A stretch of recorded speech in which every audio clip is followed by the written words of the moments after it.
Tidak ada yang bisa menyakitiku kecuali kamu. Bab 572. Pada saat ini, Arila sangat sadar bahwa tidak ada yang lebih meyakinkan daripada kesejahteraan Carson. Selama dia hidup dengan baik, selama dia baik-baik saja, bahkan jika orang di sampingnya bukan dia ingin. Meskipun dia akan patah hati melihat wanita lain menemaninya, sakit hati semacam itu tidak akan pernah lebih menyakitkan daripada hanya bermimpi kehilangannya. Jangan takut, Arila. Mimpi bertentangan dengan kenyataan, kata Carson sambil menepuk punggungnya dan menghiburnya dengan lembut. Ya, aku tahu kamu akan baik-baik saja. Arila berbicara dengan suara rendah. Dia hanya berbicara sendiri. Mungkin mimpi ini adalah peringatan baginya. Jika dia tidak ingin meninggalkan Carson, dia hanya peduli pada dirinya sendiri. Mungkin dia akan benar-benar kehilangan Carson sepenuhnya. Arila, Ferdian baik-baik saja. Bukti untuk pembunuhan Fernando hampir di tangan kita. Dan segera aku akan bisa membawa pembunuh itu yang sebenarnya ke pengadilan. Mungkin Arila tidak yakin bahwa dia bisa menyelamatkan Ferdian dan bahwa dia bisa menemukan pembunuh Fernando. Jadi dia depresi dan bingung. Ferdian baik-baik saja. Jangan melihat ke dalam kasus si pembunuh. Tidak peduli siapa dia, bukan tidak penting. Arila tidak ingin Carson mengambil resiko. Bagaimana jika si pembunuh terburu-buru? Apa yang akan dilakukan si pembunuh kepadanya? Dia telah kehilangan 2 orang terdekat, dan dia tidak bisa membiarkan Carson menderita terluka sedikit pun. Ya, dia tidak peduli dengan yang lain. Dia hanya perlu Carson baik-baik saja. Ya, jika kamu tidak memeriksa, kami tidak akan melakukannya. Agar Arila tidak khawatir, Carson mengikuti kata-kata Arila. Arila menatap mata Carson dan berkata, Carson, berjanji kepadaku bahwa kamu harus melindungi diri sendiri dan tidak pernah membiarkan orang lain menyakitimu. Jangan bodoh. Tidak ada yang bisa menyakitiku. Carson menggosok kepalanya dan berbisik kepada Arila. Tidak ada seorang pun di dunia ini yang dapat menyakitinya, kecuali Arila. Ngomong-ngomong, kamu harus berjanji padaku bahwa apapun yang terjadi, kamu harus memikirkannya bahwa ada Arila kecil di rumah. Kamu salah. Aku punya Arila kecil dan besar yang menungguku di rumah, kata Carson menekan kepala Arila ke dadanya dan berkata lagi. Ini belum pagi, tidurlah. Kamu tidak tidur, janin di perutmu juga harus tidur. Arila berbaring di dada Carson dan mendengarkan detak jantungnya yang mantap dan kuat. Dia merasa lega dan segera tertidur lagi. Melihat Arila tidur sangat gelisah dan berpikir bahwa dia sudah lama tidak ada hari ini, Carson mengambil ponselnya dan membukanya dengan sidik jarinya.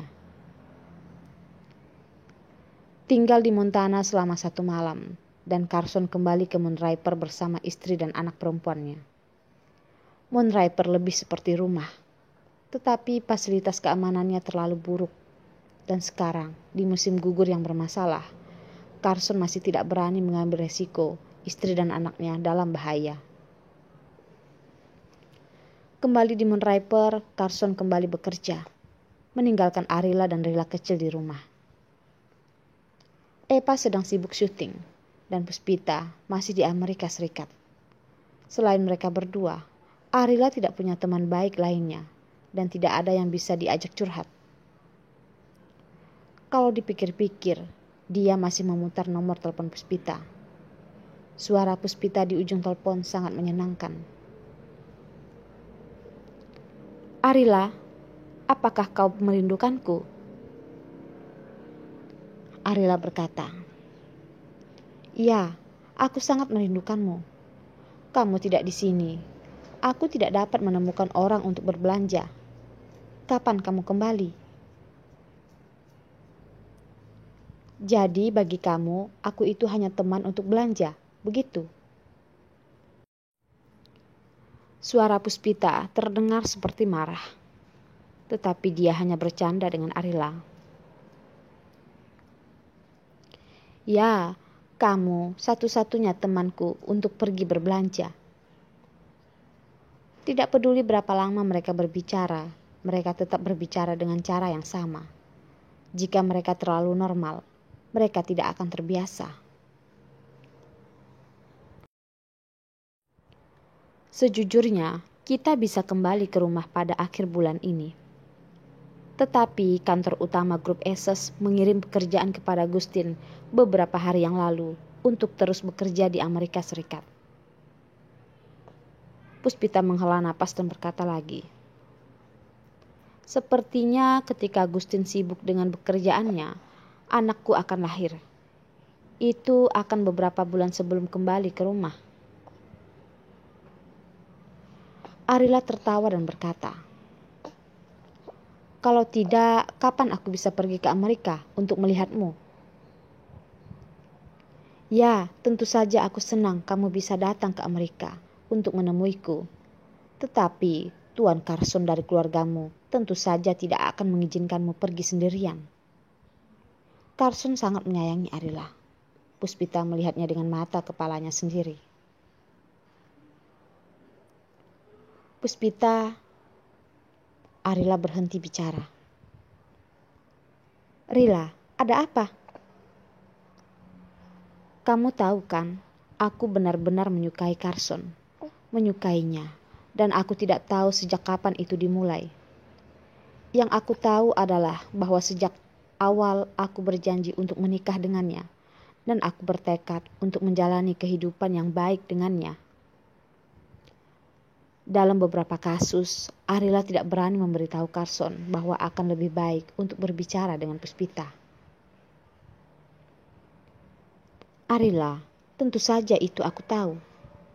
Tapi mengapa kamu mengatakan ini tiba-tiba?" Arila telah dikhianati oleh orang-orang di sekitarnya.